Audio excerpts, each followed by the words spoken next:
I binged all 4 episodes of Stranger Things Season 5 on vacation, in my hotel room, on my laptop, and oh my god, Chapter 4 Sorcerer was so freaking good that I was clapping and screaming and just utterly gobsmacked by the magnificence of it all. I was pretty damn shook to my core at how iconic the whole thing was. So now we immediately need to talk about it and process it together. Season 5 is definitely shaping up to be my favorite season of the show thus far. Bold claim, I know. And this is the highest rated episode of the series thus far as well. So today on tap, we're gonna talk about my standout moments from the episode and the one thing I didn't like. So make sure you watch until the end to see if you agree with me.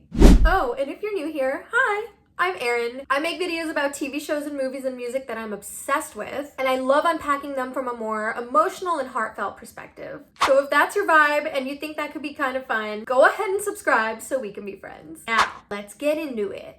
First, just really quickly starting out with a few things that I really appreciated from the episode is the actress who played a younger Winona was amazing. I don't think she's getting enough credit because her mannerisms, her vocal intonations were just like completely spot on. And just another Winona related thing, because Winona is queen here, we absolutely love her, is how the costume designer put Robin in an outfit that mirrors an outfit Winona wore in real life. And it's one of her most iconic outfits, and they're both wearing Tom Waits shirts and this leather jacket and the jeans and the belt buckle, and it looks so cool. As a fashion girly, I would be remiss if I didn't mention that because I thought that was a really cool parallel and really cool thing that they did. Now let's get into the actual moments of the episode that were my favorite and that deeply impacted me. The first is when Max is talking to Holly in Vecna's mind and they're in the cave, and she's talking about how she nearly escaped due to music. It was when she heard Kate Bush and she said, "Music has a way of finding you, even in the darkest places." That was a really special line to hear, and as a music lover and someone who uses music to heal, I really felt that. I love the idea of Kate Bush feeling like a friend, because for me it would be Lady Gaga, and that's exactly how I would feel too. So I thought that was a really good and relatable moment and a really damn good line from the writers.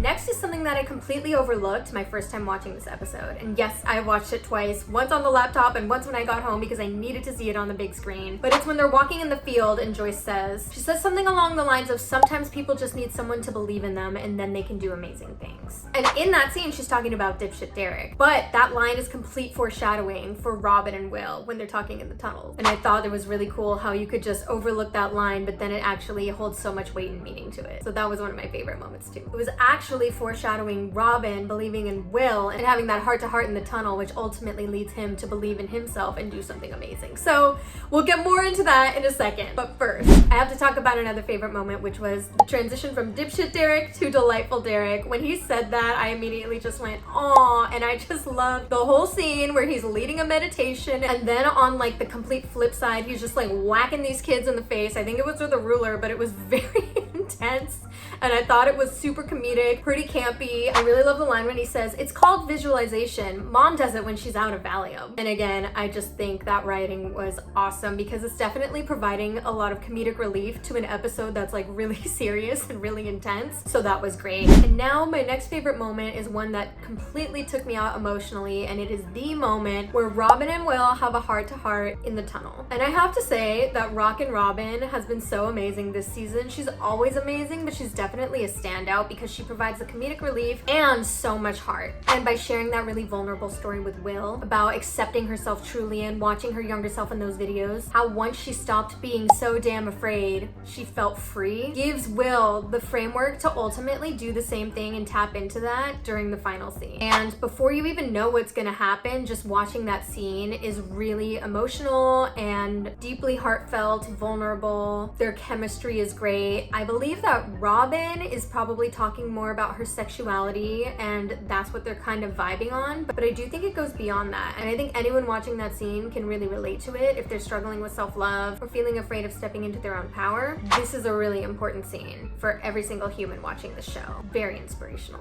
And my last favorite moment is the moment of the entire episode when Will becomes a sorcerer and gets his powers. Now after that crazy cinematic action sequence and we're totally afraid rumored that we're about to lose Robin, Lucas, and Mike with the demos. We get to see Will's own little montage of little baby Will and seeing how happy he is while we hear Robin's monologue over it, and that just emotionally shook me to my core and it ended me, and I was crying, and I thought it was just so beautifully done. And then they pan to Will and he's got these white eyes and his hand is up like this. I think there's significance because 11's hand is like this, and it's how Vecna draws out power and the difference between how 11 uses her powers, so I think that was pretty cool. But man, when that happened and he was cracking those demos bones, and same way that Vecna was ending all of his humans, was just so poetic, and there was so much justice to that. I was cheering, I was clapping, I was rooting at my computer. I was just so happy and I was feeling so inspired, and just to see his entire character arc over the past 10 years. He's not just Will the Wise, he is now Will the Sorcerer, and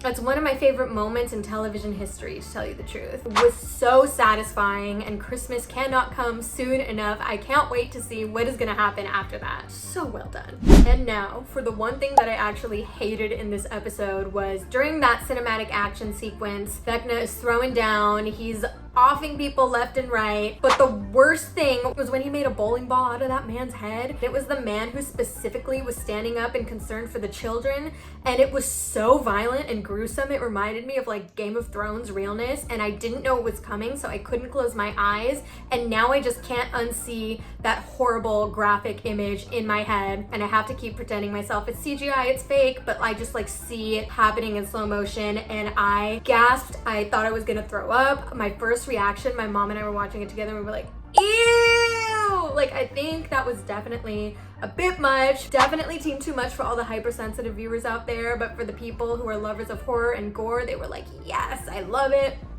Ugh. I'm literally ill to my stomach just thinking about it. So that was the one thing in the entire episode that I'm like, we could have done without. You know, it didn't have to be that graphic. They didn't have to focus and do the whole close-up on it. They could have done something else, but you know what? It is a horror show after all, so I understand.